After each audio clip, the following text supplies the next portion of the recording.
अर्हन्तो भगवन्त इन्द्रमहिता सिद्धाश्च सिद्धिस्थिता आचार्याचिन्शासनोन्नतिकरा पूज्या उपाध्यायका श्रीसिद्धान्तसुपाठका मुनिवरा रत्नत्रयाराधका पञ्चैते परमेष्ठिना प्रतिदिनं कुर्वन्तु मङ्गलम्। पार्श्वो दुःखविदारकस्त्रिभुवने पार्श्वं रटन्ते सुरा पार्श्वेणाभिहतं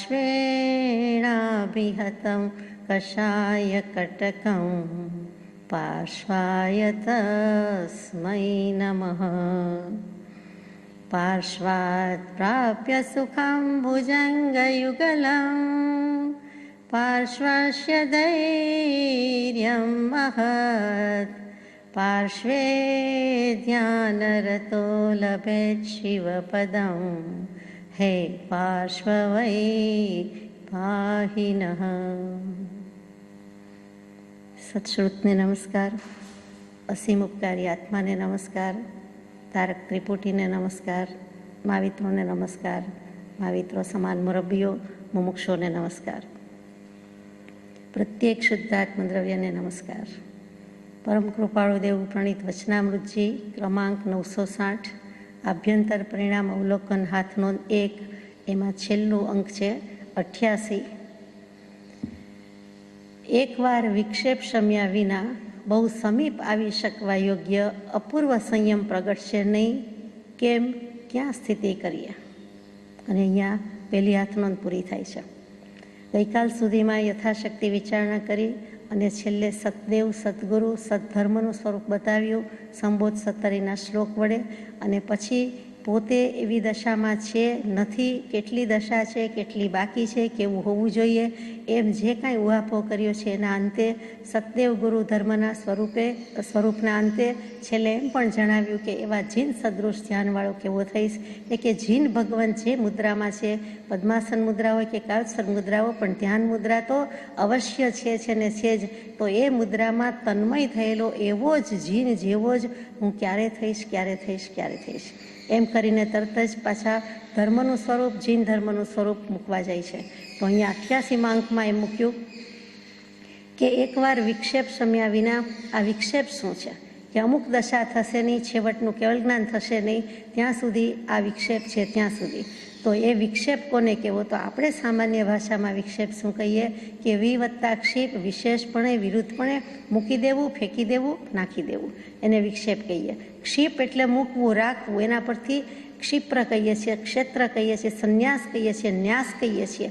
અહીંયા જે નિક્ષેપ સંક્ષેપની જેમ વિક્ષેપ મૂક્યો છે, શબ્દ તો એ જ છે, ક્રિયાપદ તો ક્ષિપ જ છે, પણ વિવત્તા ક્ષિપ છે, તો આપણે વિક્ષેપ એટલે એમ કહીએ છીએ કે વચ્ચે દરમિયાનગીરી કરી, દખલગીરી કરી, અંતરાય કર્યો, તેને કહીએ છીએ। એ તો વિક્ષેપ છે જ, પણ વિક્ષેપ એટલે જે કોલાહલ થઈ જાય છે, ખળભળાટ મચી જાય છે, જે અવાજ થઈ જાય છે, અંતરમાં અવાજ થઈ જાય છે, એટલે કે વ્યાકુળતા છે, વ્યગ્રતા છે, મથામણ છે, અસ્થિરતા છે, એ બધી દખલ છે, તે વિક્ષેપ કીધો છે। પણ એ વિક્ષેપ સામાન્ય અર્થમાં કીધો છે। પરમ કૃપાળુ દેવ જેવા પરમાત્માને તે સમયે ભલે કેવલ જ્ઞાન થતાં પહેલાં લખ્યું હોય તો પણ શુદ્ધ સમ્યક દર્શન પછી એવો શું વિક્ષેપ હોઈ શકે એ આપણને પ્રશ્ન થાય।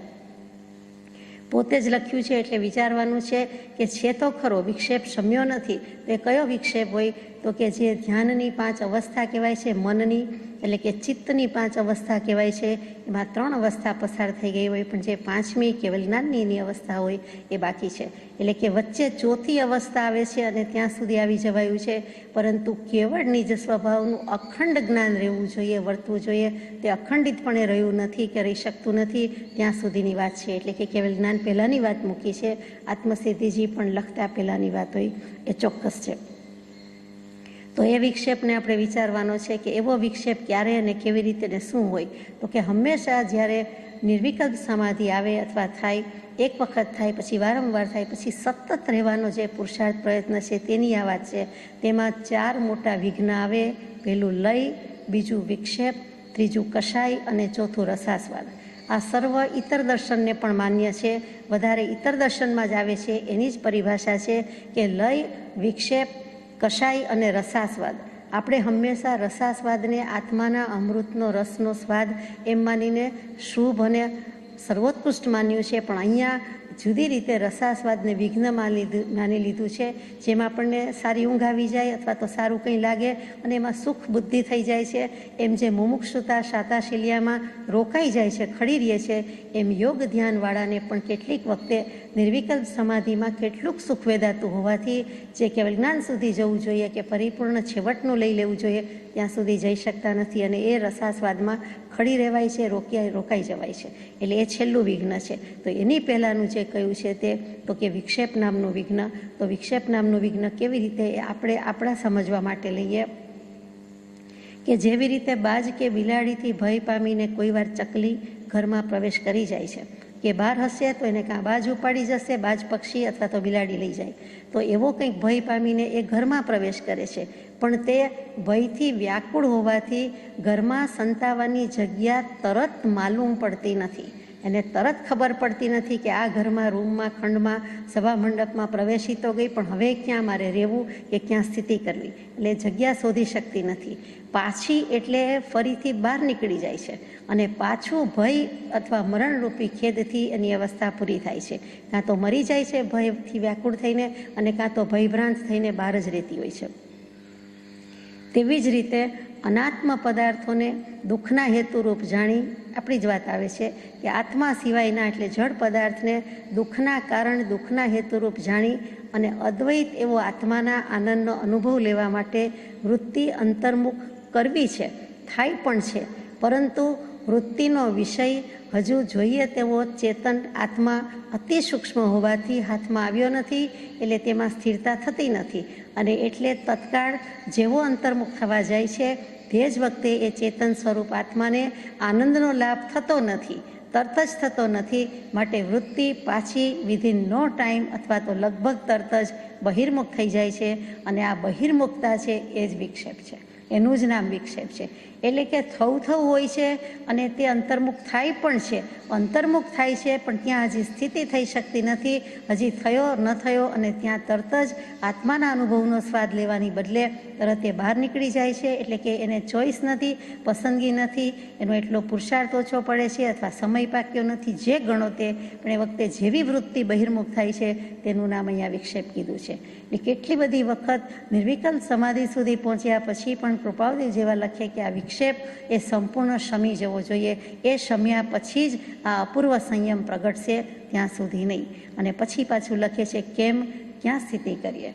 તો પછી કેમ એટલે કેમ કે રીઝન નથી બતાવ્યું, કારણ કે નહીં, પણ કેમ એટલે અહીંયા જે કેમનું બોલાય છે તે, તો કેવી રીતે, કયા પ્રકારે, કેવી રીતે અને કયા પ્રકારે અમે ક્યાં સ્થિતિ કરીએ, અમારે ટકવું ક્યાં, અમારે ઊભવું ક્યાં, રહેવું ક્યાં. જો આત્માના ધ્યાનમાં રહી શકતો ન હોય તો અમે ક્યાં જઈએ, ક્યાં રહીએ, એમ કરીને પ્રશ્નાર્થ મૂક્યો છે. બહુ જ વિચારવા જેવી વાત છે. કૃપાળદેવની હાલત, અત્યારની હાલત, આજે લખાયું છે ત્યારની આપણે વિચાર કરતાં પણ એમ થઈ જાય કે ક્યાંયના નથી, એમ થાય. જેમ ચકલીની વાત આવી એમ તો કે ક્યાંયના નથી, ઘરના ઘાટના, એમ તો બને જ નહીં. કૃપાળદેવે તો ઘર શોધી લીધું છે.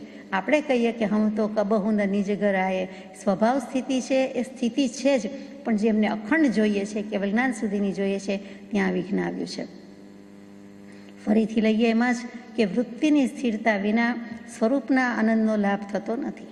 એટલે કે જે જોઈએ નિર્વિકલ્પ સમાધિ કે કેવલ જ્ઞાન તે થતું નથી. સમ્યક દર્શન તો થઈ જ ચૂક્યું છે અને જેને સમ્યક દર્શન પણ નથી એના માટે સમ્યક દર્શન પણ થતું નથી, વૃત્તિ અંતર્મુખ થઈ હોવા છતાં. કેમ કે એને જે વિશ્રાંતિ હોવી જોઈએ, ટકવું જોઈએ, ભલે 1, 2, 5 સમય કયો, સેકન્ડ કયો, એ કરી શકતું નથી. અને જો હવે તો કે હવે વૃત્તિની સ્થિરતા થાય, વૃત્તિ અંતર્મુખ થયા બાદ જ્યાં સુધી બ્રહ્માકાર એટલે આત્માકાર થતી નથી, આ એક વચ્ચેનો સ્ટેજ છે, આ સૂક્ષ્મમાં સૂક્ષ્મ પરિણતિ છે, તો કે એ બ્રહ્માકાર કે આત્માકાર નથી થઈ, અંતર્મુખ કહેવાય તો એ જ વખતે એનો ઉપયોગ છે, શુદ્ધ ઉપયોગ છે, ધર્મ છે, બધી પ્રાપ્તિ છે.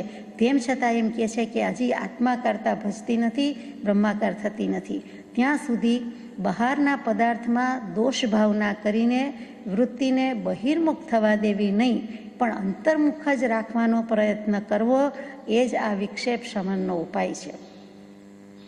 આ વિક્ષેપ મટાડવા શું કરવું જોઈએ? મટાડવા અથવા તો શમન કરવા માટે તો કે અંતર્મુખ થયા બાદ જે હજી આત્માકારતા નથી થઈ પણ આત્માકાર થાય તે માટે બહારના પદાર્થને દોષ દઈ દેવો કે નિમિત્ત છે, એ મને શું કરી શકે, એ મારાથી જુદા છે, હું એનાથી જુદો છું, સંકલ્પ વિકલ્પ તો આવે ને જાય, એમાં જરાય લંબાવવું નથી, એમાં રહેવું નથી, અને પોતાની વૃત્તિને બહિર્મુખ ન થવા દેવી, અને જેમ છે તેમ જે સ્થિતિમાં આવ્યા છે તે એ અંતર્મુખ જ રાખવાનો જે કોન્સ્ટન્ટ પ્રયત્ન કે સતત ત્યાં ને ત્યાં જ રહે, એક સેકન્ડ સમય પણ જાય નહીં, તો તે વિક્ષેપ શમનનો ઉપાય છે. એને શમ કહેવામાં આવે છે. જૈન દર્શનમાં શમ જુદું કહીએ છીએ, કષાયનું શમન અથવા તો વિષયનું ઉપશમન એ શમ કહીએ છીએ. અહીંયા જે શમ કેવું છે, શંકરાચાર્યજીના ગુરુ ગૌડપાદ આચાર્ય એટલે ગૌડપાદ, એ ગૌડપાદ નામના આચાર્યએ પણ આ સમનો સિદ્ધાંત સ્વીકાર્યો છે કે આ સમ નહીં આવે એટલે કે વિક્ષેપનું શમન નહીં થાય, એ જ સમ કર્યું છે. અને એ જો સમ આવશે એટલે કે કુંદ ભગવંત કે કૃપાદેવ જે કહે છે તે સામ્ય ભાવની વાત છે. પ્રવચન સારની સાક્ષીએ કે ચારિત્ર છે તે ધર્મ છે ને ધર્મ છે તે સામ્ય છે, તે સામ્ય જીવનનો મોહક્ષોભ વિહીન નિજ પરિણામ છે. આ એ મોહક્ષોભ રહિત પરિણામ, રાગદ્વેષ રહિત પરિણામ, બિલકુલ સંકલ્પ વિકલ્પ રહિત પરિણામ, નિર્વિકલ્પ સમાધિ, છેવટની સમાધિ, પરિપૂર્ણ સમાધિ, પરિપક્વ થાય છે અને તે કેવલ જ્ઞાન છે. અને તેની જ વાત અહીંયા મૂકી હોય તેમ લાગે છે આપણને, તો એવું સમજાય છે કે તેમ તો એ જ્યાં સુધી નહીં થાય, કેમ કે શબ્દ મૂક્યો છે અપૂર્વ સંયમ પ્રગટશે નહીં, બીજા સંયમ નહીં, સર્વભાવથી વિરામ પામવાળું પરમાર્થ સંયમ, એ છેવટનો સંયમ કે હવે કોઈ આગળ સંયમ પ્રગટવાની વાત રહેતી જ નથી. સંપૂર્ણપણે સંયમ એટલે પાંચમું યથાખ્યાત ચારિત્ર. આ યથાખ્યાત ચારિત્ર કેવલ જ્ઞાન વિના હોઈ શકે નહીં, એટલે કે કેવલ જ્ઞાન શબ્દ લખવાની બદલે, કેવળની સ્વભાવનું જ્ઞાન લખવાની બદલે સંયમ શબ્દ વાપર્યો, કેમ કે અહીંયા સમયે અનંત ગુણ વિશિષ્ટ આત્મભાવ વર્તો એવી દશા, અને સંયમના વિશુદ્ધ સ્થાન ભજતો છેવટ શુદ્ધ થાય છે, એટલે કેવલ જ્ઞાન થાય છે. એટલે અહીંયા સંક્લેશમાંથી વિશુદ્ધિ સ્થાનકમાં આવે ને વિશુદ્ધિ સ્થાનકમાંથી છેવટે યથાખ્યાત ચારિત્ર આવે. એટલે આ અપૂર્વ સંયમ કૃપાદેવને જોઈએ છે. અને તે કેમ ક્યાં સ્થિતિ કરીએ, તો ત્યાં સુધી કેવી રીતે ક્યાં સ્થિતિ કરીએ, બીજે ક્યાંય કરવાની નથી. આત્મા સ્વભાવમાં જ સ્થિતિ કરે છે, સ્વસુખનો ધણી છે, પોતે પોતાનામાં જ રહે છે, આમ પણ પોતે પોતાનામાં જ રહે છે. આગળ જઈએ. અહીંયા પહેલી હાથનોંધ આપણે યથાશક્તિ વિચારીને પૂરી કરીએ છીએ. હાથનોંધ 2. રાગ દ્વેષ અને અજ્ઞાનનો આત્યંતિક અભાવ કરી જે સહજ શુદ્ધાત્મ સ્વરૂપમાં સ્થિત થયા, તે સ્વરૂપ અમારું સ્મરણ, ધ્યાન અને પામવા યોગ્ય સ્થાન છે. રાગ દ્વેષ અને અજ્ઞાન મુખ્ય કર્મની ગ્રંથ, એ ત્રણેય જે વસ્તુ છે એ ત્રણેય વસ્તુની ગ્રંથિનો છેદ ઉડાડીએ તો આત્યંતિક અભાવ કરીને, આત્યંતિક અભાવ એટલે પૂર્ણપણે જીવનભર, આજીવન, સદા, નિત્ય, સંપૂર્ણ, અતિશય અધિક એવું જે કહ્યો તેવું આત્યંતિક, એટલે કે છેવટનું હવે એનો છેડો ફાટી ગયો, છેદ ઉડી ગયો, હવે કાંઈ રહેતું જ નથી. રાગદ્વેષ અજ્ઞાનનું તણખલું માત્ર નથી, તરણું માત્ર નથી, નામ માત્ર નથી, એવું જેણે કર્યું છે. અને સહજાત્મ સ્વરૂપ એટલે સહજ શુદ્ધ આત્મ સ્વરૂપમાં સ્થિતિ કરી દીધી છે. એ કોણ છે? તો કે અર્યંત અને સિદ્ધ બધા થઈ ગયા છે. તે સ્વરૂપ એટલે કે અહીંયા અર્યંત સ્વરૂપ યાદ કર્યું છે, વિતરાગ સ્વરૂપ યાદ કર્યું છે અને સિદ્ધ સ્વરૂપ, તે અમારું સ્મરણ, ધ્યાન અને પામવા યોગ્ય સ્થાન છે. એટલે કૃપાદેવ કહે છે કે અમે કોને યાદ કરીએ? તો કે અમે એમને યાદ કરીએ છીએ, અમારું સ્મરણ પામવા યોગ્ય સ્થાન છે. એટલે કે સહજાત્મ સ્વરૂપની પ્રાપ્તિ પોતાને પણ છે અને સંપૂર્ણ જેને છે તેવા અર્યંત અને સિદ્ધ, તેનું અમે સ્મરણ કરીએ છીએ, તેનું અમે ધ્યાન કરીએ છીએ અને છેવટે કહી દીધું કે પામવા યોગ્ય સ્થાન છે. અમે તેને પામી શકીએ તેમ છીએ. અમે પામીશું એટલે કે સ્થિતિ કરીશું, સ્થિતિ સૂચક છે એટલે કે પામીશું, એટલે કે અમે એને યાદ કરીએ છીએ, સ્મરણમાં લાવીએ છીએ. જે બહુ જ બચપણમાં લખ્યું છે 11-12 વર્ષની ઉંમરે કે સિદ્ધના સુખ સ્મૃતિમાં લાવો, એ સિદ્ધના સુખની સ્મૃતિ કરતા હોય. એમને યાદ છે કે મહાવીર સ્વામી કેવા સુખી હતા, કેવી રીતે વિચારતા હતા, કેવો ઉપયોગ શુદ્ધ હતો, એમ જાણે કહેતા હોય. તે સ્મરણ અર્યંતનું અને સિદ્ધનું, વિતરાગનું અને સિદ્ધનું. અને પછી ધ્યાન પણ અમે એનું જ ધરીએ છીએ અને સાથે સાથે પામવા યોગ્ય સ્થાન પણ એ જ છે. અમારું પામવા યોગ્ય સ્થાન છે. અમે એને ભજીએ છીએ તો જેવા તેવાને ભજતા નથી, અને એને ભજનારા અમે પણ જેવા તેવા નથી. અમે પણ તે સ્થિતિને પામીશું. બીજો બોલ છે, સર્વજ્ઞ પદનું ધ્યાન કરો, સર્વજ્ઞ પદનું ધ્યાન કરો. તે સર્વજ્ઞ પદ શું? તો કે અહીંયા સર્વજ્ઞ શબ્દ લખ્યો છે, નથી સિદ્ધ લખ્યું, નથી અર્યંત લખ્યું કે નથી વિતરાગ લખ્યું. તો સર્વને જાણનાર છે તે સર્વજ્ઞ છે. તો અર્યંત, કેવલી, વિતરાગ, પરમાત્મા બધા સર્વને જાણે છે. અને એક જાણ્યો તેણે સર્વને જાણી લીધું. એટલે કે એક આત્માને જાણતા સમસ્ત લોકાલોકને જાણીશ. અને સર્વ જાણવાનું ફળ પણ એક આત્મપ્રાપ્તિ છે. તો અહીંયા સર્વજ્ઞ કહેતા સર્વ જાણનારા એટલે બીજું કોઈ નહીં પણ વિતરાગ ભગવાન. વિતરાગ એટલે કોણ? તો કે જેનો રાગ દ્વેષ વીતી ગયો છે તે.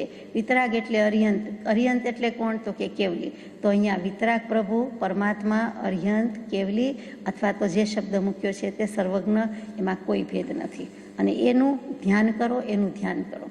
ધ્યાન તો ઘણાનું કરવાનું હોય. એમાં પંચપરમેષ્ઠીમાં એમણે અહીંયા સર્વજ્ઞ પદ લખ્યું. ન અર્યંત શબ્દ વાપર્યો, ન સિદ્ધ વાપર્યો. સિદ્ધ તો નથી જ વાપર્યો, ભલે એ સર્વજ્ઞ છે. તો અર્યંત અને સિદ્ધ બેયનું ધ્યાન ધરો, તો અર્યંતનું ધ્યાન ધરો. સિદ્ધ નિરંજન નિરાકાર એટલે જલ્દીથી લક્ષ્યગત થતું નથી. તો એ સ્વરૂપ એવું જ શુદ્ધ સ્વરૂપ આપણું છે, પણ એ લક્ષ્યમાં આવતું નથી એટલે સયોગી જીન કહીએ છીએ. અયોગીનું પણ લક્ષ્યમાં આવતું નથી એટલે કે દેહધારી પરમાત્મા હોય તો તેનું, એના ચિત્રપટજી પ્રતિમાજી મળતા હોય તો તેનું, અને નહીં તો પછી એમનામ પણ કોઈ પણ અર્યંત કે કેવલી એટલે કે દેહધારી જે કહીએ છીએ તે, એટલે કે રૂપસ્થ ધ્યાન ધરો, રૂપસ્થ ધ્યાન ધરો. પિંડસ્થ, પદસ્થ, રૂપસ્થ, રૂપાતીત. તો કે રૂપાતીત એટલે સિદ્ધ પરમાત્મા, જેને વર્ણ, દેખાવ, આકાર, રંગ કાંઈ દેખાતું નથી. અને કયા સિદ્ધ પરમાત્માનું ધ્યાન ધરવું? અનંત થઈ ગયા છે. તો કે અહીંયા અર્યંતની વાત આવી. એટલે કે જે દેવાધિદેવ તીર્થંકર દેવ થયા હોય તે 24 ભગવાન હોય તો એમ, નહીં તો કોઈ પણ કેવલી કે કોઈ પણ અર્યંત હોય તો એમ, કોઈ પણ સહયોગી જીન હોય, સાકાર હોય, દેહધારી પરમાત્મા હોય તો તે. એટલે કે ત્યાં તેનું ધ્યાન ધરવા જેવું છે, તેનું ધ્યાન ધરવા જેવું છે. કૃપાળુ દેવે મોક્ષમાળા લખી એ પહેલાં, હા એ પહેલાં જ છે, 14મો ક્રમાંક છે વચનામૃતજીમાં, જે છત્રી દોરી છે, છત્ર પ્રબંધસ્થ પ્રેમ પ્રાર્થના. એ આખી છત્રીમાં એમણે કોનું ધ્યાન ધરવાનું લખ્યું? તો કે અરિહંત આનંદકારી અપારી, સદા મોક્ષદાતા તથા દિવ્યકારી, વિનંતી વણિકે વિવેકે વિચારી, વળી વંદના સાથ હે દુઃખહારી. બનેવી શ્રી ચત્રભુજભાઈને કંઈ ખોટું લાગેલું અને એમને પહેલાં હનુમાનજીની સ્તુતિ લખી દીધેલી એમના કહેવાથી. ત્યાર પછી એમણે કહ્યું કે તમારું માન રાખ્યું છે, પરંતુ આપણે તો આ અર્યંતનું ધ્યાન ધરવા જેવું છે એમ કરીને અર્યંત આનંદકારી અપારી લખ્યું. એ અર્યંત પરમાત્માનું ધ્યાન કરો, એ અર્યંતનું ધ્યાન કરો. એ જ વસ્તુ અહીંયા લખી. આજે એ 16-17મે વર્ષે લખેલું, પોતાના જન્મદિવસે લખાયેલું એ કાવ્ય કે પત્ર, બંને ગણો તો બંને. અને ત્યાર પછી આટલા બધા વર્ષ પછી હાથનોંધમાં પણ એ જ વાત આવી કે સર્વજ્ઞ પદનું ધ્યાન કરો. એક જ દોરને એક જ શૈલી ભગવાનની રહી છે. તો કે અર્યંતનું ધ્યાન ધરો. એમાં વચ્ચે આપને યાદ જ હોય કે રી આવે છે, રસ્વરી કે દીર્ઘરી. તો કે કાવ્યમાં, છત્રીના કાવ્યમાં વચ્ચે દીર્ઘરી છે. અહીંયા જે આપણે કડી બોલી ગયા એમાં પણ રી જ આવે છે. અપારી, દિવ્યકારી, વિચારી અને દુઃખહારી, એટલે છેલ્લે રી આવ્યું. તો એ રીને એમણે સેન્ટરમાં મૂક્યું છે. બધેથી કોઈ પણ કડીનો છેલ્લો અક્ષર ત્યાં રી આવીને મળે છે. એ રી શું સૂચવે છે? તો કે અર્યંતમાં રી આવ્યું એ રી સૂચવે છે. અને બીજી રીતે રી એટલે શું? તો કે સ્વભાવ. એટલે કે જે રી છે એના પરથી રે આવ્યું. અને ઋત શબ્દ છે, વેદાંત દર્શન ઋત કહે છે, ઋતુનો ઋત. એ ઋત એટલે સત્ય, બીજું કાંઈ નથી પણ સત્ય. તેવી જ રીતે અહીંયા રી મૂક્યું છે, એટલે કે સ્વભાવ. જે કાંઈ છે તે એક ભેદે નિયમે જ આ જગતનો પ્રવર્તક છે, એક ભેદે સ્વભાવે જ આ જગતનો પ્રવર્તક છે. દરેક દ્રવ્ય પોતપોતાના સ્વભાવથી પરિણમી રહ્યા છે. સ્વભાવ ન હોય તો કાંઈ નથી. એટલે કે જે છે તે સ્વભાવને સ્વભાવ કીધો એ રી છે. અર્યંતમાં બેસે પણ છે બરોબર કે અરિહંત, એટલે કે સર્વ અંતરંગ શત્રુને હણનારા, સાથે સાથે રી એટલે કે સ્વભાવ અને સ્વભાવથી વિશેષ ભાવ થઈ જાય છે અને વિરુદ્ધ ભાવ પણ થઈ જાય છે. અહીંયા વિશેષ ભાવ લ્યો એટલે અરી થઈ જાય છે, એટલે શત્રુ, દુશ્મન કે વૈભાવિક દશા થઈ જાય છે. એના જે હણનારા છે તે અરિહંત છે. એટલે અરિહંત આનંદકારી અપારી એનું ધ્યાન ધરો, એનું ધ્યાન ધરો. સર્વજ્ઞ પદનું ધ્યાન કરો, સર્વજ્ઞ પદનું ધ્યાન કરો. શબ્દ જ મજાનો છે, સર્વ જાણનાર. એવી જ રીતે અરિહંત એટલે કે વિભાવ દશાને હણી નાખી છે તે અરિહંત. આપણે અત્યાર સુધી લગભગ એમ જ બોલતા આવ્યા છીએ કે ક્રોધ, માન, માયા, લોભ, કામ, માન, મોહ, મદ, મત્સર, ષડરીપુ, જે 4 કશાય અથવા તો 6 દુશ્મન, એને જેણે હણી નાખ્યા છે તેનું નામ અરિહંત છે. એ પણ સાચું છે, આ પણ સાચું છે. આ આપણને સૈદ્ધાંતિક રીતે વધારે ગળે ઉતરે છે કે કોઈ પણ વિભાવ દશા, વિભાવ પરિણામ, વિભાવનો અંશ માત્ર રહેતો નથી. કેવળ નિજ સ્વભાવનું અખંડ વર્તે જ્ઞાન. વિભાવ બિલકુલ નહીં, એકદમ સ્વભાવ, સંપૂર્ણ સ્વભાવ, શુદ્ધ સ્વભાવ, અતિશય શુદ્ધ સ્વભાવ, પરમ જાગૃત સ્વભાવ, અને તેને ભજે છે ત્યારે તેને કેવલ જ્ઞાન થાય છે. તેવા અરિહંત પરમાત્મા, તેવા સર્વજ્ઞ, આનંદકારી, અપારી છે. બીજી રીતે અરિહંતના અર્થ થતા હશે તે આપણે અત્યારે વિચારતા નથી. તેમ છતાં બહુ ટૂંકમાં અરુહંત કહે તો પણ ખોટું નથી કે રૂ એટલે ઉગવું, એટલે હવે ભવનું બીજ ઉગવાનું જ નથી એવી જેની દશા છે તેવા અરિહંત પરમાત્મા, તેવા સર્વજ્ઞ પરમાત્મા. એટલે ભવનું બીજ જ બાળી નાખ્યું છે, એટલે ભવ થવાનો જ નથી, સંસાર હવે એમને છે જ નહીં. એ પણ અરુહંત છે. પછી અરિહંતની વાત હમણાં કહી તે છે. પછી અર્હત એટલે કે સૌથી વધારે જગતમાં પૂજવા યોગ્ય હોય, 100 ઇન્દ્ર આવીને જેના ચરણ કમળને પૂજી જાય છે, તે સૌથી મોટું પદ હોય તો તે અરિહંતનું, કેવલીનું છે. સંસારમાં 24 પદવી છે, 9 પદવી છે, પણ મુખ્યમાં મુખ્ય પહેલામાં પહેલી સર્વોત્કૃષ્ટ પદવી એ તીર્થંકરની, અરિહંતની, સર્વજ્ઞની, કેવલીની છે. એટલે કે તે પદ જેને પ્રાપ્ત થયું છે તે અર્હન સૌથી વધારે પૂજવા યોગ્ય છે. એટલે અર્હન શબ્દ કયો, અર્હંત કયો, બધું સાચું છે. અને હજુ પણ એક રહી જાય તે રહસ એટલે રહસ્ય. રહસ્ય અર્હંત કહે તો પણ સાચું છે. અરહંત એટલે કે જેનાથી કોઈ રહસ્ય, ભેદ, મર્મ, વાત છાની જ નથી, બધું જ પ્રગટ થઈ ગયું છે. એક એક દ્રવ્યની, એક એક સમયની પરિણતિ એક સમયમાં જાણી જાય છે, બધું જુએ, જાણી રહ્યા છે, દેખી રહ્યા છે, તેવા જે કોઈ છે તે અરિહંત છે, કેવલી છે. એટલે ત્યાં અરહંત શબ્દ કહીએ છીએ. અરહંત એટલે કોઈ રહસ્ય બાકી રહ્યું નથી. આ બધી રીતે ઘણા અર્થ થઈ શકે, પણ ભગવાન કહે છે ગમે તેમ કરીને એનું ધ્યાન કરો, એનું ધ્યાન કરો. પોતે જ લખ્યું કે અમારું સ્મરણ, ધ્યાન અને પામવા યોગ્ય સ્થાન છે, અને પછી પાછું પોતે જ આપણને આજ્ઞા કરી, આદેશ કર્યો, એવી રીતે લખ્યું. અથવા પોતે પોતાને ઉદ્દેશીને કહે છે કે સર્વજ્ઞ પદનું ધ્યાન કરો. આપણે તો એમ માનીએ કે આપણને આજ્ઞા કરી છે. ત્રીજો બોલ છે શુદ્ધ ચૈતન્ય, અનંત આત્મદ્રવ્ય, કેવલ જ્ઞાન સ્વરૂપ, શક્તિ રૂપે તે જેને સંપૂર્ણ વ્યક્ત થયું છે તથા વ્યક્ત થવાનો જે પુરુષો માર્ગ પામ્યા છે તે પુરુષોને અત્યંત ભક્તિથી નમસ્કાર.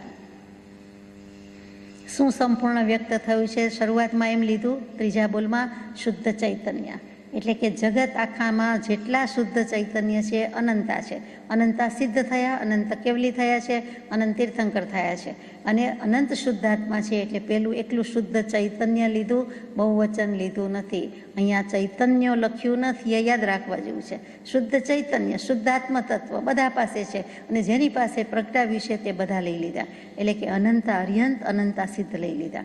પછી અનંત આત્મદ્રવ્ય લીધું, અને એમાં નીચે લખ્યું કેવલ જ્ઞાન સ્વરૂપ, અને પાછું શક્તિ રૂપે. એટલે શક્તિ રૂપે જેટલામાં રહેલું છે તે બધા આવી ગયા. તો જગતના સર્વ જીવ છે સિદ્ધ સમ, જે સમજે તે થાય. એટલે શક્તિ રૂપે તો પડેલું જ છે, અને ભવ્ય જીવોમાં શક્તિ રૂપે પડેલું જ છે, એ પણ આવી ગયું. એટલે કેવલ જ્ઞાન સ્વરૂપ, શક્તિ રૂપે આપણને બધાને લઈ લીધા કે પોટેન્શિયલી તો પડેલું જ છે, એ તમારે પ્રગટાવવાનું બાકી છે. વ્યક્ત કરો. શક્તિ, સંભવિતતા પડેલું છે, સત્તામાં રહેલું છે. હવે વ્યક્ત, પ્રગટ, એક્સપ્રેસ કરો, રિયલાઇઝ કરો, ચેરિશ કરો, રેલિશ કરો, એ જે છે તે બધું શક્તિ રૂપે, વ્યક્તિ રૂપે છે. તો કે હવે કેવલ જ્ઞાન રૂપે, શક્તિ રૂપે જે રહ્યું છે, અને જેને સંપૂર્ણ વ્યક્ત થયું છે, એટલે કે કેવલી થઈ ગયા છે, તે બધાને સાથે સાથે વ્યક્ત થવાનો જે પુરુષો માર્ગ પામ્યા છે તે પુરુષોને, એટલે કે રસ્તે પડી ગયા છે, મોક્ષના રસ્તે પડી ગયા છે. અર્યંત અને સિદ્ધ પરમાત્મા જેટલું નથી, પરંતુ શુદ્ધ સહજાત્મ સ્વરૂપની પ્રાપ્તિ તો છે, સંપૂર્ણ પ્રાપ્તિ નથી. એટલે કે હજુ આચાર્ય છે, ઉપાધ્યાય છે, મુનિ છે, પણ આત્મજ્ઞાન ત્યાં મુનિપણું તે સાચા ગુરુ હોય તો મુનિપદ તો છે. એટલે કે પ્રાપ્તિ તો થઈ ગઈ છે, પરંતુ અંશે છે. એટલે પંચ પરમેષ્ઠીને લઈ લીધા છે કે આચાર્ય, ઉપાધ્યાય, મુનિ પણ આમાં આવી ગયા. જેટલા પણ સાધક છે, જેટલા પણ મોક્ષના માર્ગે પડ્યા છે, અને હજુ સંપૂર્ણ કેવલ જ્ઞાનને પામ્યા નથી તે બધા જ અને સિદ્ધ થયા નથી એ બધાને અહીં લઈ લીધા છે.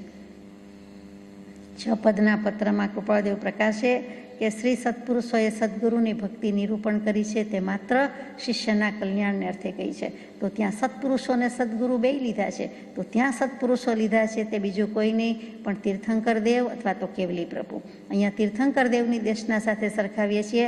એટલે શ્રી તીર્થંકરોએ કૃપાળુદેવ વચનામૃતજીમાં ઘણી વખત સત્પુરુષને તીર્થંકર કહે છે, તીર્થંકર માટે સત્પુરુષ શબ્દ યોજે છે.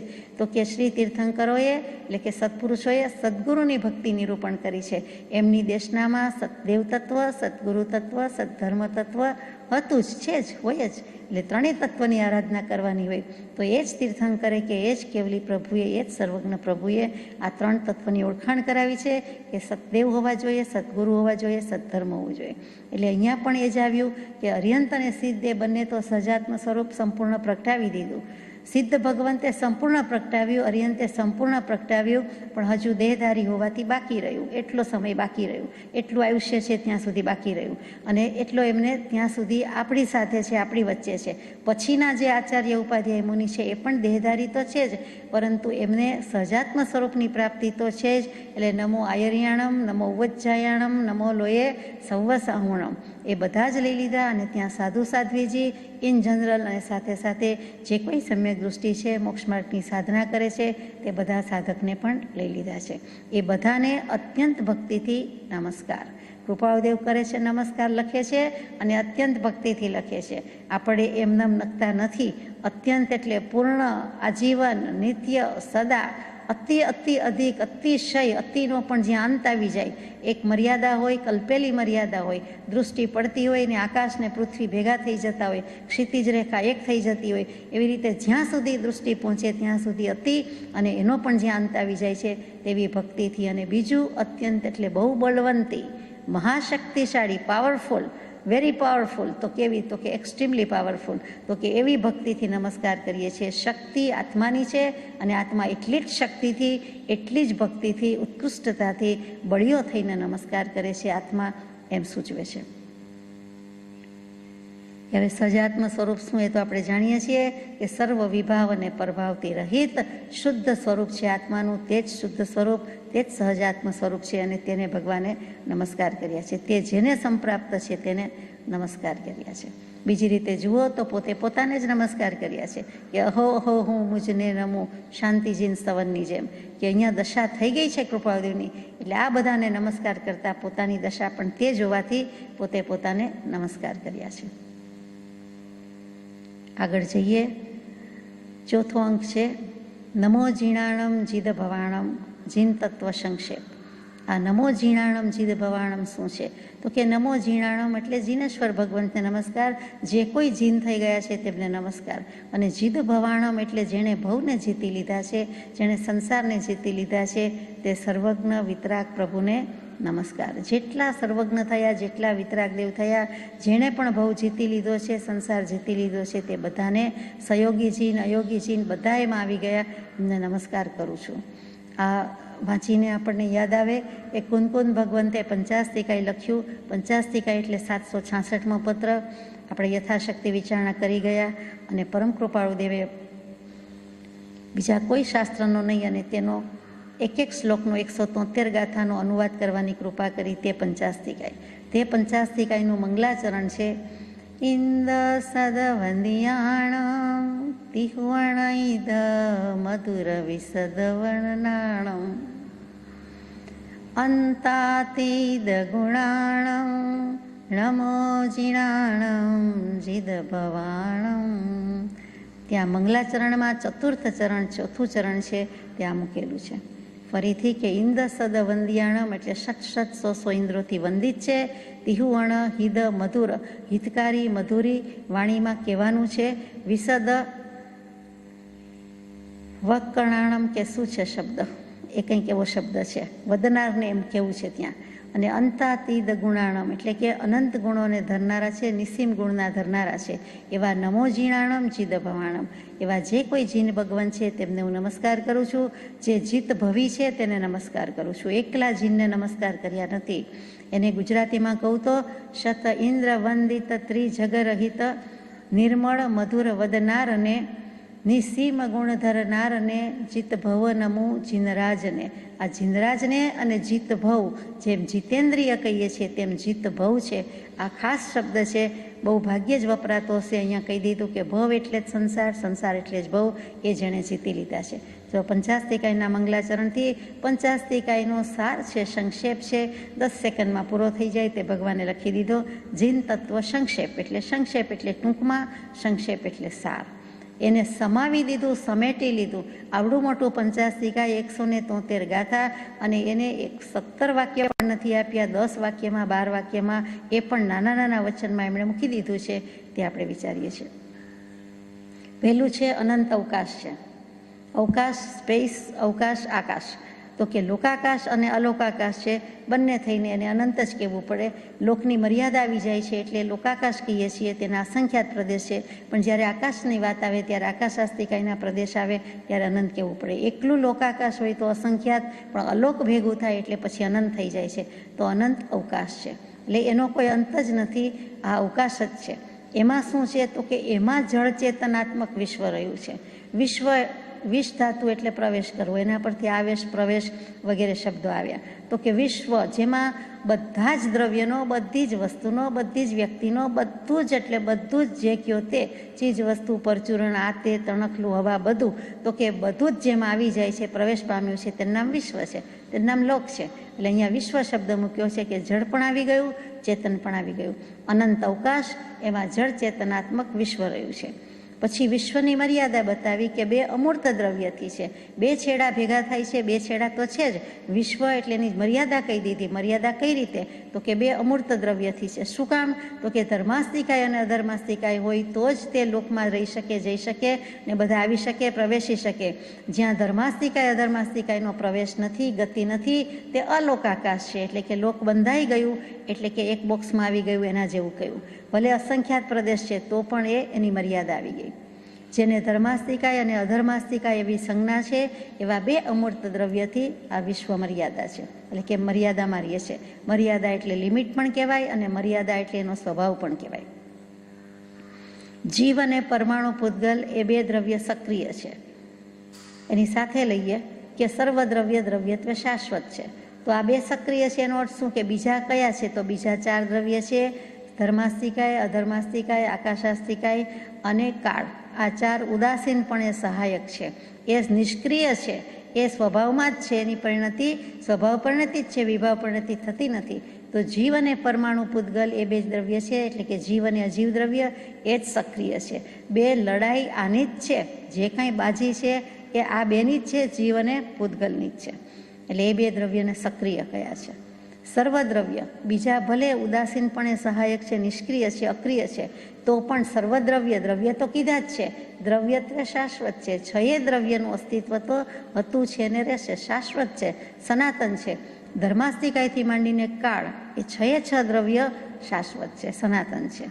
એમાં એનું દ્રવ્યત્વ કોઈ છોડી દેતું નથી. દ્રવ્યત્વ શું છે? દ્રવ્યની વ્યાખ્યામાં તો કે ગુણ અને પર્યાયને જે દ્રવ્ય છે તે દ્રવ્ય છે. ઉત્પાદ વ્યય દ્રવ્ય યુક્તમ સત, સત દ્રવ્ય છે લક્ષણમ. એ દ્રવ્યના લક્ષણ બધા જ છે. પોતે પોતાની આઈડેન્ટિટી, પોતે પોતાનું દ્રવ્યત્વ છોડતું નથી, એમ જ રહે છે. દ્રવ્યત્વનો ત્યાગ, સ્વરૂપનો ત્યાગ થઈ શકતો જ નથી. એટલે સર્વદ્રવ્ય તો દ્રવ્યત્વ શાશ્વત છે. અનંત જીવ છે. હવે જીવની વાત લીધી કે જીવ પણ અનંત છે, એટલે કે આત્મા અનંત છે. સંસારી કયો, મિથ્યા દૃષ્ટિ કયો કે મોક્ષે ગયેલા કયો, પણ બધા થઈને અનંત આ જીવ છે. સંસારમાં પણ અનંત છે, સિદ્ધમાં પણ અનંત છે. અનંત અનંત પરમાણુ પૂતગલ છે. એમાં 2 વખત અનંત લખ્યું. જોકે બંને અનંત કહેવાય, તેમ છતાં જીવ કરતાં જાણે પરમાણુ પૂતગલની સંખ્યા વધારે હોય એવી રીતે અનંત અનંત કહી દીધેલું છે. ભૂતગલનું રૂપાંતર થતું હોય છે એટલે એને અનંત કહેવા જ પડે એવું છે. ધર્માસ્તિકાય 1 છે, અધર્માસ્તિકાય 1 છે, આકાશાસ્તિકાય 1 છે. આ 3 દ્રવ્ય એક જ છે. પેલા અનંત કહી દીધા, અહીંયા એક કહી દીધું છે. કોઈ દિવસ અનંત ધર્માસ્તિકાય સંભળાશે નહીં, વાંચવામાં આવશે નહીં, કારણ કે અનંત જીવ આવશે, અનંત આત્મા આવશે, પરંતુ આ બધા માટે અનંત શબ્દ આવતો નથી. અનંત પૂતગલ પણ આવશે. કાળ દ્રવ્ય છે. કાળ દ્રવ્ય છે, પણ કાળ અસ્તિકાય નથી. 6 દ્રવ્યમાં 6 દ્રવ્ય છે, પણ બીજા 5 અસ્થિકાય હોવાથી પંચાસ્થિકાય શાસ્ત્રનું નામ આપવામાં આવ્યું છે, પણ 6 દ્રવ્યના નામ લખ્યા નથી. ષટ દ્રવ્યાસ્થિકાય કહેવાય નહીં, પંચાસ્થિકાય જ કહેવાય. કાળ શું કામ અસ્થિકાય નથી? તો કે અસ્થિકાયનો અર્થ છે પ્રદેશોનો સમૂહ, પ્રદેશોનો સંચય. તો કે કાળ દ્રવ્યને પ્રદેશનો સમૂહ નથી, પ્રદેશનો ઢગલો નથી, પ્રદેશનો જથ્થો નથી, કાળને એવું કાંઈ નથી, એટલા માટે એને અસ્થિકાય કહેવાતું નથી. એટલે ધર્માસ્થિકાય વગેરેને કહેવાય છે એ 5 અસ્થિકાય એટલે પંચઅસ્થિકાય, પંચાસ્થિકાય, પણ કાળ એકલું કાળ દ્રવ્ય જ છે, એને અસ્થિકાય કહેવાય નહીં. કહીએ તો મોટો ચોકડો પડે. વિશ્વ પ્રમાણ ક્ષેત્રાવગા કરી શકે એવો એક જીવ છે, અને આખું વિશ્વ સમાઈ જાય એટલી ક્ષેત્રની અવગાહના કરી શકે એવો એક જીવ છે. જે કાંઈ જીવ છે, આત્મા છે, સંકોચ વિસ્તારનો ગુણ છે, અગુરુ લઘુત્વ ગુણ છે, એવા પ્રદેશ સંહાર, પ્રદેશ વિસર્પ લખ્યું છે. જેમ દીવાનો પ્રકાશ છે તે નાની જગ્યા હોય તો એટલામાં આવે અને મોટી જગ્યા હોય તો એટલામાં ફેલાઈ જાય, એ સંકોચ વિસ્તાર સાથે હંમેશા એ પ્રદીપ એટલે દીપનું જ દૃષ્ટાંત મુકાય છે. તો કે એવી જ રીતે આત્મા છે એ પણ આ બધા પ્રદેશોને અવગાહના આપી શકે. કેવલી સમુદ્ઘાત વખતે તો બધે જ રાજલોકમાં પ્રસરી જાય છે, એ પણ આપણે જાણીએ છીએ. કેવલી સમુદ્ઘાત સિવાયના જે સમુદ્ઘાત છે, 6 સમુદ્ઘાત, તે વખતે પણ આત્માના પ્રદેશો તો વ્યાપીને રહે છે, પણ કેટલાક પ્રદેશો વ્યાપીને રહે છે. બધા પ્રદેશો સમગ્ર રાજલોકમાં વ્યાપ્ત થતા નથી, પણ કેવલી સમુદ્ઘાત વખતે તો બધા જ પ્રદેશો વ્યાપ્ત થાય છે. અહીંયા પંચાસ્થિકાય 2 મિનિટમાં પૂરું થઈ જાય છે. આખું પંચાસ્થિકાયનો સાર કૃપાળદેવે લખ્યો છે. એટલે પંચાસ્થિકાય લખ્યા પછી આ પત્ર કે અહીંયા નોંધ મુકાણી હોય એમ સમજાય છે. ત્યાર પછીનો અંક છે નમો જીણાણમ ચિદ ભવાણમ. એટલે જે પંચાસ્થિકાયનું મંગલાચરણ છે તે જ છે કે જેણે ભવ સંસાર જીતી લીધા છે, તે જીદ અને જીદ ભવ એટલે જીત ભવ, તે બધાને હું નમસ્કાર કરું છું. ત્યાર પછી મૂક્યું છે જેની પ્રત્યક્ષ દશા જ બોધરૂપ છે તે મહત્પુરુષને ધન્ય છે. જે મહાન પુરુષો થઈ ગયા, સત્પુરુષો થઈ ગયા, મોક્ષગામી થઈ ગયા, મોક્ષે ગયા, તે બધાને કેવી છે? પ્રત્યક્ષ દશા જ બોધરૂપ છે.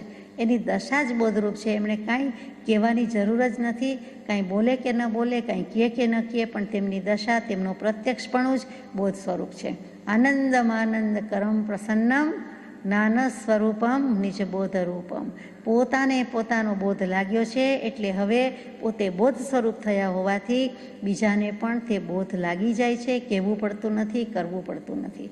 પ્રત્યક્ષ યોગે વગર સમજાવીએ સ્વરૂપ સ્થિતિ થવી સંભવિત છે એમ અત્રે માનીએ છીએ. કૃપાળદેવનું ટંકોત્કીર્ણ વચન, અને આ તો કૃપાળદેવની હયાતીમાં કૃપાળદેવે પોતે જ લખેલી વાત છે કે જેની પ્રત્યક્ષ દશા, અને કેટલાય પત્રોમાં એમણે પોતે જ સાઇન કરી છે કે બોધ સ્વરૂપના યથાર્થ વાંચશો, શ્રી બોધ સ્વરૂપના યથાર્થ વાંચશો, યથાર્થ બોધના યથાર્થ સ્વરૂપ વાંચશો, એમ જે કેટલી બધી વાત લખી છે. એટલે પોતે સાબિત કરી દીધું છે કે અમે એવા યથાર્થ બોધદાયક છીએ. અમારી દશા જ એવી છે કે બોધરૂપ જ છે. તે મહત્પુરુષને ધન્ય છે. પોતે પોતાનો વાંસો થાબડ્યો હોય તેમ બધા મહાપુરુષોને ધન્ય છે.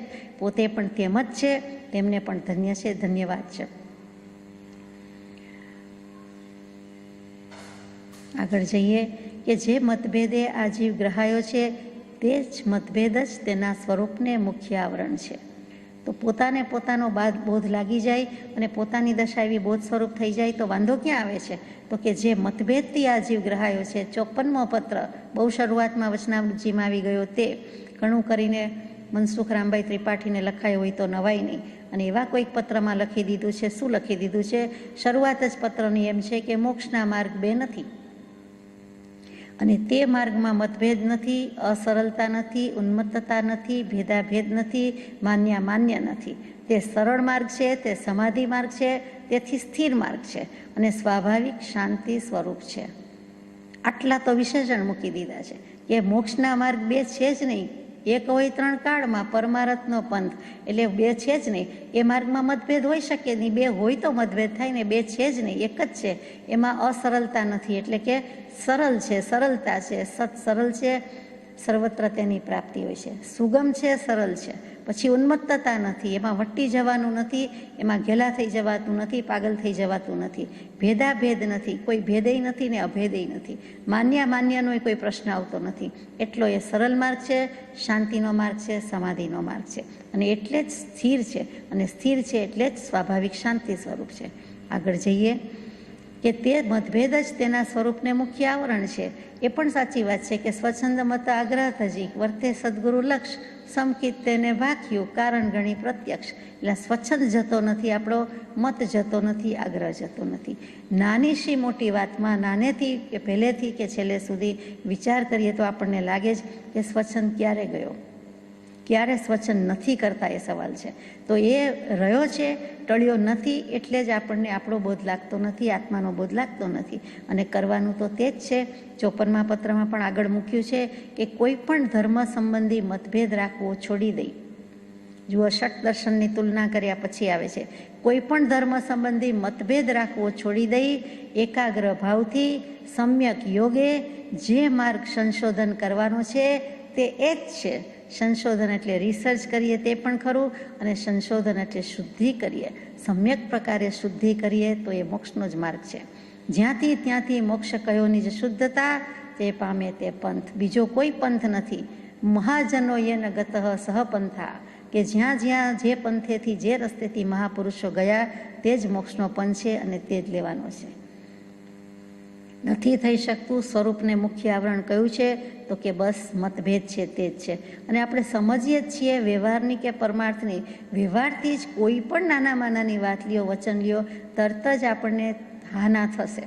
આપણું મન બંડ પોકારશે, કરવું છે નથી કરવું, હમણાં નહીં પછી નહીં, પેલું નહીં પછી, આમ હું નહીં કરું, આમ તે નહીં કરે, વગેરે વગેરે સવાલ જ્યારથી પણ એક પણ વસ્તુ ઉઠશે, વિચાર ઉઠશે, અથવા કંઈ પણ કોઈની વાત સાંભળશું એટલે પહેલું જ આપણને સ્વચ્છંદ જ ઉઠશે, અને પરિણામે પણ સ્વચ્છંદ જ ઉઠવાનો છે. લગભગ શાંતિથી જેમ છે તેમ સમજવામાં આવતું નથી, જેમ છે તેમ આચરણ કરવામાં આવતું નથી. આટલી જ આપણી ભૂલ છે. આપણા સ્વરૂપને આ જ આવરણરૂપ થયું, ભૂત ભવોમાંય થયું, અત્યારે પણ થાય છે. કૃપાળદેવે ચોખ્ખું લખી દીધું, અને પછી એથી વિશેષ સમજાય તેમ લખ્યું કે વિતરાગ પુરુષના સમાગમ વિના, ઉપાસના વિના આ જીવને મુમુક્ષુતા કેમ ઉત્પન્ન થાય? સમ્યક જ્ઞાન ક્યાંથી થાય? સમ્યક દર્શન ક્યાંથી થાય? સમ્યક ચારિત્ર ક્યાંથી થાય? કેમ કે એ ત્રણેય વસ્તુ અન્ય સ્થાનકે હોતી નથી. સમ્યક દર્શન, જ્ઞાન, ચારિત્ર એટલે મોક્ષ, અને એ મોક્ષનો માર્ગ વિતરાગ પુરુષમાં રહેલો છે. તો વિતરાગ પુરુષ સિવાય બીજે શોધવા જઈએ તો મળવાનો નથી. તો વિતરાગ પુરુષના સમાગમ, સત્સંગ વિના, ઉપાસના વિના આપણને એટલે આ જીવને મુમુક્ષુતા કેમ ઉત્પન્ન થાય? મુમુક્ષુતા જ આવતી નથી, તો મુમુક્ષુતા કેમ ઉત્પન્ન થતી નથી? તો કે વિતરાગનો સમાગમ અથવા તો ઉપાસના નથી, અને એ નથી એટલે સમ્યક જ્ઞાન, દર્શન, ચારિત્ર કંઈ આવતું નથી. કેમ કે ત્રણેય વસ્તુ જુદી નથી, એક આત્મામાં જ રહેલી છે. એ ત્રણેય અભેદ પરિણામથી રે જ્યારે વર્તે તે આત્મારૂપ મૂળ માર્ગ સાંભળો જીનનો રે. એટલે એ ત્રણેય વસ્તુ એક જગ્યાએ છે અને તે નથી. વિતરાગ પુરુષના અભાવ જેવો વર્તમાન કાળ વર્તે છે. વિતરાગ પુરુષના અભાવ જેવો વર્તમાન કાળ વર્તે છે એટલે કૃપાળદેવને શું કહેવું છે? પોતે તો વિતરાગ પુરુષ છે, પોતે એ કાળે વિદ્યમાન છે, તો એના અભાવ જેવો કાળ વર્તે છે. ત્યાં કાળ પર ભાર છે કે આ સમય કેવો આવ્યો છે કે વિતરાગ પુરુષ હોવા છતાં વિતરાગ વિનાનો કાળ છે. કોઈ હાજરીની નોંધ જ નથી, એમનું ઓળખાણ જ નથી, એવો વિતરાગ વિનાનો કાળ કે સમય વર્તી રહ્યો છે. 5મો આરો છે, વિષમ દુષમ કાળ છે, બધા જાણીએ છીએ. તો કે વિતરાગ પુરુષના અભાવ જેવો, એટલે એક તો હાજરી જ નથી, ઉપસ્થિતિ જ નથી, એમનું અસ્તિત્વ જ નથી, એવી રીતે વર્તે છે કે કાળ એવો આવી ગયો છે. બીજું વિતરાગ પ્રત્યે કોઈને જોઈએ તેવો ભાવ આવતો નથી, કોઈને જોઈએ તેવી રુચિ થતી નથી, અને અભાવ એટલે બિલકુલ રુચિ એમ નહીં, પણ અલ્પ રુચિ, અલ્પ ભાવ છે. જે સંપૂર્ણ થવો જોઈએ, પરિપૂર્ણ થવો જોઈએ તેવો કાળ નથી. એટલે કે ટોટલ સરેન્ડર જ હોવું જોઈએ તો એ નથી. વિતરાગ પુરુષ પ્રત્યે જે મોહ થવો જોઈએ, જે મહાત્મા પુરુષો પ્રત્યે મોહ થવો જોઈએ તે મોહ થયો નહીં. કૃપાદેવ પોતે લખે કે અરે રે, જીવને મહાત્મા પ્રત્યે જ મોહ ન આવ્યો, મહાત્મા પ્રત્યે એટલે સત્પુરુષ પ્રત્યે જ રાગ ન થયો, એમ કરીને વાત મૂકી દીધી છે. તો વિતરાગ પુરુષના અભાવ જેવો એટલે બંને રીતે, અભાવ એટલે અનસ્તિત્વ, એની ખોટ, એની ખામી. તો કે એમ વિતરાગ વિનાનો કાળ એટલે તીર્થંકર વિનાનો કાળ કેવો હોય તો કહીએ આપણે તો કૃપાદેવ મહાદેવને બીજા શ્રી રામ અથવા શ્રી મહાવીર કયા છે, સ્વીકાર્યા છે, સન્માન્યા છે. એટલે આપણને સવાલ નથી. પોતે જ્યારે લખે છે ત્યારે પોતાને મહાવીર સ્વામીની કે એવા પુરુષની ખોટ હોય એ સમજી શકાય. અને બીજું કે જેમ ધણી ધોરી વિનાની, માસ્તર વિનાની નિશાળ કહીએ છીએ, એવી રીતે જાણે કે બધા જીવો ફરે છે, હરે છે, ચરે છે અને વિતરાગના અભાવ જેવી રીતે વર્તે છે. એટલે કે કાળ એવો આવી ગયો છે કે પોતે હોવા છતાં સામાજીવને એનું ઓળખાણ નથી. અને બીજું તો કે થોડોક પણ ભાવ અલ્પ છે, જે હોય જ જેવો હોવો જોઈએ તેવો ભાવ નથી, પણ અભાવ છે. એટલે અરુચિ છે, અણગમો છે, જોઈએ તેવી પ્રીતિ પ્રેમ નથી, રુચિ નથી.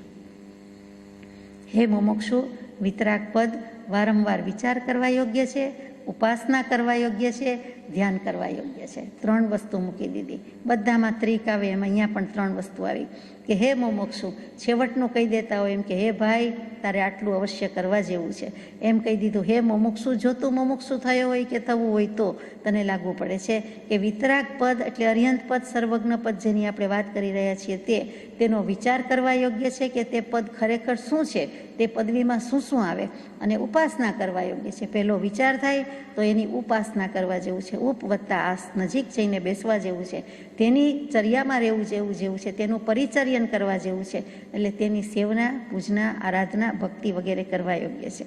ઉપાસના 2 રીતે હોય, એક પ્રતીક અને એક અહમગ્રહ. એટલે કે સામે જ વ્યક્તિ હોય, સામે જ પ્રતીક હોય, સામે જ ચિત્રપટજી, પ્રતિમાજી હોય અને આપણે કરતા હોઈએ, વચનામૃતજી હોઈને કરીએ તો તે, અને તેમ ન હોય તો એના પ્રતીક રૂપે એટલે આજ્ઞા રૂપે અથવા બીજી રીતે આપણે કરતા હોઈએ તો તેમ. અને ધ્યાન કરવા યોગ્ય છે. એ પણ એ જ કહેવું છે કે 3 વસ્તુ તે જ પ્રમાણે છે. પરમ પૂજ્ય બ્રહ્મચારીજીએ પ્રજ્ઞાબોધમાં મોક્ષ માર્ગની અવિરોધતા પુષ્પમાં આ વાત સુંદર મૂકી છે. વિતરાગ પરમ પુરુષ સમાગમ વિના જીવ થાય મુમુક્ષુ કેમ ઉપાસ્યા વિના. તે વિના મળે ના સમ્યક જ્ઞાન કહીથી, તે વિના ક્યાંથી જ સમ્યક દર્શન રીતિ. તે વિના ચરિત્ર સમ્યક ક્યાંથી પામો, નહીં બીજે ક્યાંય 3 વસ્તુના ધામો. તે 3 ભેદ મોક્ષ માર્ગ અવિરોધી, કળી કાળ જીવો લ્યો યથા શક્તિ આરાથી. મોક્ષ માર્ગની ઉપાસના કેમ કરવી, વિતરાગ પદની ઉપાસના કેમ કરવી એમ લખ્યા પછી તરત જ અંક 6માં આપણે જઈએ છીએ કે જીવને બંધનના મુખ્ય હેતુ 2 છે.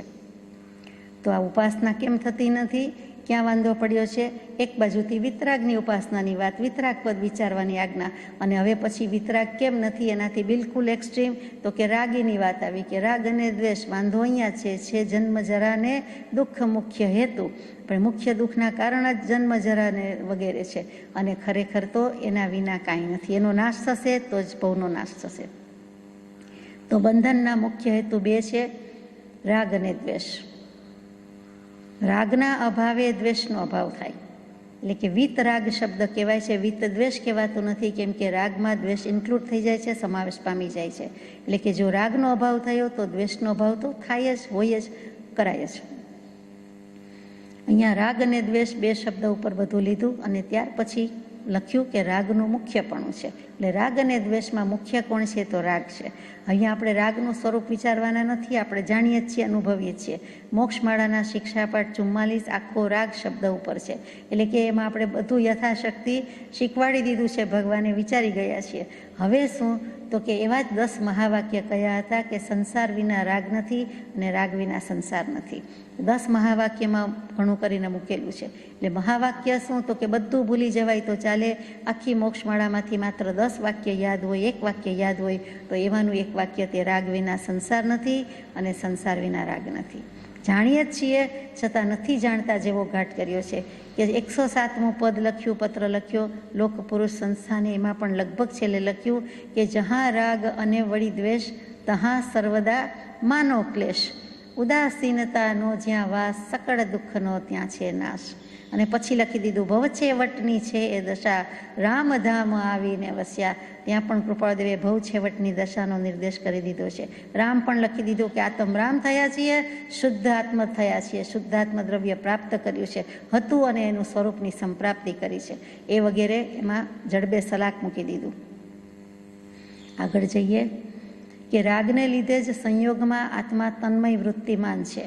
જે કાંઈ છે તે રાગને લીધે જ છે. શું કામ? તો કે રંજ ધાતુ છે એના પરથી રંગ શબ્દ આવ્યો, રાગ શબ્દ આવ્યો, રંગરાગ આવ્યો, એના પરથી પછી વિરુદ્ધમાં આવે એટલે વી આગળ લાગી ગયો, વૈરાગ્ય આવ્યો વગેરે વગેરે. એના પરથી વિતરાગતા આવ્યો. મુખ્ય શબ્દ રંજ ને રંગ એટલે રંજ ધાતુ, રંજ ક્રિયાપદ.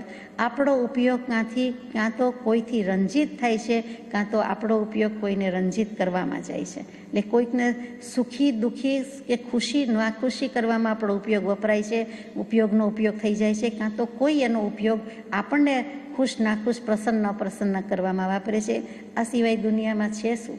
ઉઠીએ ત્યારથી વિચારીએ ત્યારથી જ્યારથી સંગભાવ પોસાય કે ઘરમાં કોઈ વ્યક્તિ હોય કે જ્યાં તો ઘરની બહાર આપણે નીકળી જઈએ એટલે જ્યાં પણ કાંઈક સંગભાવ છે એકથી અધિક, પોતે એકલો હોય તો પણ કશાયનો સંગ તો છે, પરંતુ એકથી અધિક વ્યક્તિમાં છે શું? તો કે આ જ છે કે ઉપયોગ કાં તો રંજિત થાય છે, કાં તો રંજિત કરવામાં આવે છે. અને ઉપયોગ ચૂકી જાય છે એટલે કે આત્મ ઉપયોગ ચૂકી જાય છે, શુદ્ધ ઉપયોગ ચૂકી જાય છે. એ જીવની મૂળભૂત અને બીજભૂત ભૂલ છે. આ ભૂલ આટલી જ રહી ગઈ છે. જીવની મોટામાં મોટી ભૂલ, મૂળભૂત અને બીજભૂત ભૂલ કઈ છે? કે જે ભૂલના ટળવાથી સર્વે ભૂલ ટળે છે, જે ભૂલના મીટવાથી સર્વ ભૂલ મીટે છે. તો એ આ એક જ ભૂલ છે અને આ જ ભૂલની વાત છે કે ઉપયોગ ચૂકી જાય છે. એ જીવની મૂળભૂત ભૂલ છે અને એ રાગ અને દ્વેષ રૂપે આવ્યું. અહીંયા રાગનું મુખ્યપણું છે. રાગને લીધે જ સંયોગમાં આત્મા તન્મય વૃત્તિમાન છે.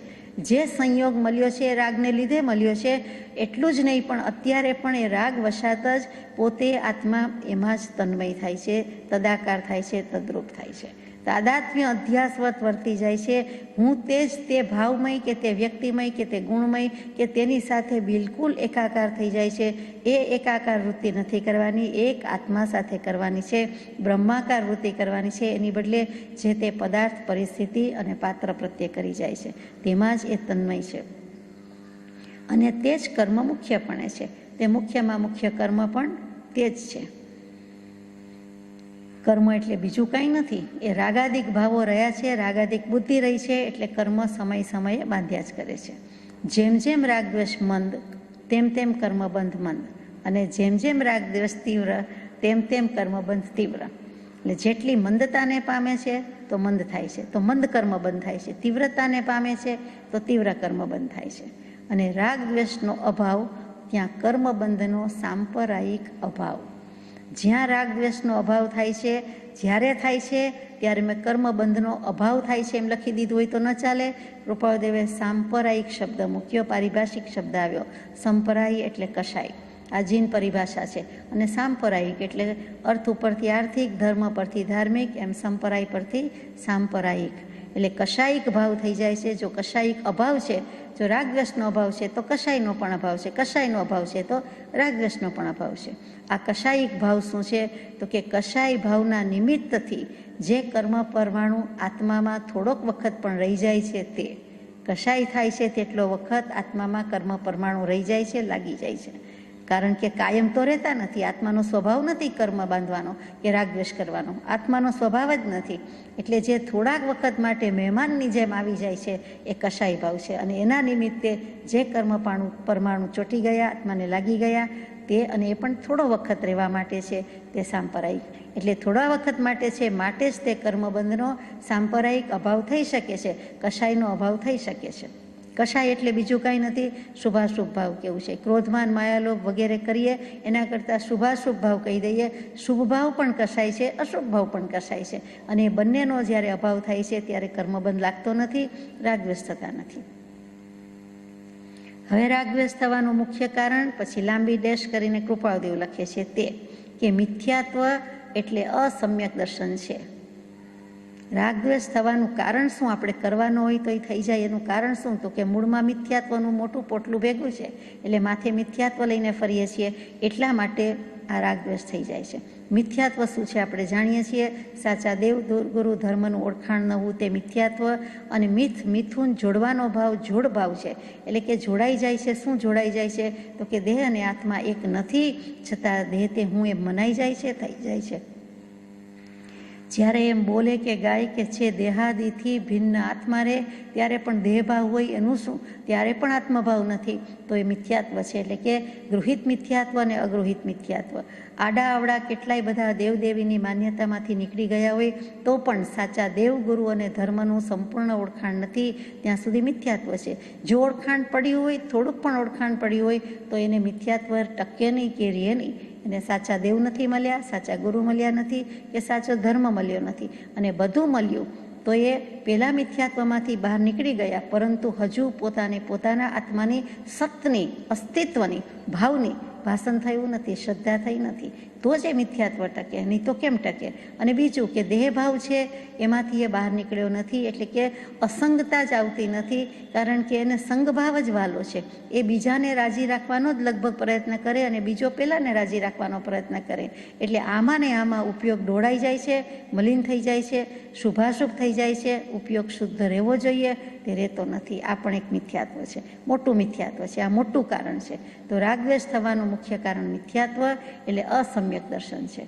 દેહને આત્માનું ભેદ જ્ઞાન નથી, વિવેક નથી, મિથ્યાત્વ છે, અને તેથી અસમ્યક દર્શન છે. ખોટું ન લાગે એટલે કૃપાળુદેવે શબ્દ બદલ્યો કે મિથ્યાત્વ એટલે અસમ્યક દર્શન છે. સમ્યક જ્ઞાનથી સમ્યક દર્શન થાય છે. ખરેખર તો સમ્યક દર્શનથી જ્ઞાન સમ્યક થાય છે. અહીંયા કૃપાળુદેવે જ્ઞાન ગુણ આત્માનો પ્રધાન પહેલો મુખ્ય હોવાથી સમ્યક જ્ઞાન લીધું. કે સમ્યક જ્ઞાન હશે, જો જાણ્યું હશે કે આ કરવા જેવું છે, આ પંચામારો છે, અને પછીનો કાળ તો કેવોય આવશે, મનુષ્ય બહુ દુર્લભ છે, સાચા દેવગુરુ ધર્મનું ઓળખાણ કરી લેવા જેવું છે, કૃપાળુદેવનો યોગ થયો છે તો હવે આત્માનું કલ્યાણ કરી લેવા જેવું છે, વગેરે જે ભાવ થાય છે એ સમ્યક જ્ઞાન છે. એટલે કે સાચું જાણ્યું, સાંભળ્યું. હવે જો એને સમ્યક પ્રકારે થઈ જાય એટલે કે એમાં શંકા ન રહે. જે સંશય, શંકા, અનધ્યવસાય એવા 3 પ્રકારના દોષ છે. એ સંશય, વિપરીત અને અનધ્યવસાય, એ 3 પ્રકારના દોષ રહિત કોઈ પણ જ્ઞાન કે કોઈ પણ વચન થાય, એક પણ વાક્ય, એક પણ વસ્તુ વિશેની માન્યતા, અભિપ્રાય, એમાં 3 દોષ ન હોય તો આપણું જ્ઞાન સમ્યક છે. દોરડું તે દોરડું જ છે ને, સાપ તે સાપ જ છે. પ્રકાશ હોય કે ન હોય, અંધારું હોય તો એવું લાગે જ નહીં, ખબર પડે જ. સાપના લક્ષણ જુદા અને દોરડાના લક્ષણ જુદા. ભ્રાંતિ છે જ નહીં ગમે તે કાળે, તો ત્યાં એ જ્ઞાન સમ્યક છે. આગળ જઈએ. તેથી અસમ્યક દર્શન નિવૃત્તિ પામે છે. સમ્યક જ્ઞાનથી સમ્યક દર્શન થાય છે, અને સમ્યક દર્શન થવાથી અસમ્યક દર્શન નિવૃત્ત થાય છે. એ જતું રહે છે, રિટાયર્ડ થઈ જાય છે, પાછું વઠે છે, આપણાથી થાકી જાય છે. એટલે મિથ્યાત્વ અથવા તો અસમ્યક દર્શન નીકળી જાય છે, અને તે જીવને સમ્યક ચારિત્ર પ્રગટે છે. એટલે કે સમ્યક દર્શન કરાવી દીધું, સમ્યક જ્ઞાન આપી દીધું, તો હવે એ જીવને સમ્યક ચારિત્ર હોય જ. જે જ સમયે સમ્યક દર્શન થાય તે જ સમયે જીવનું જ્ઞાન સમ્યક થઈ ગયું.